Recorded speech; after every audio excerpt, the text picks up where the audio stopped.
हमें अपने आप को अंदर से मारना है। किसी भी ऐसे तरीके पर गौर करें जिसमें हम ऐसा करने में नाकाम रहते हैं।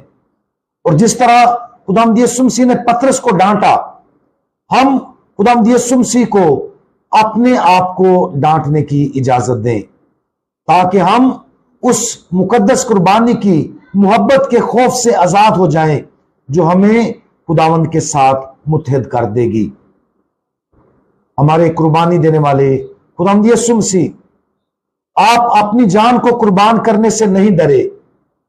आपने हम सब के लिए अपनी मुकद्दस जान को कुर्बान किया और खुद मौत में दाखिल होकर अपनी मोहब्बत के मिशन को कबूल कर लिया, ताकि हम आपके साथ मरें और इस तरह आपके जी उठने में शरीक हों। बराए करम हमें हमारी जिंदगी में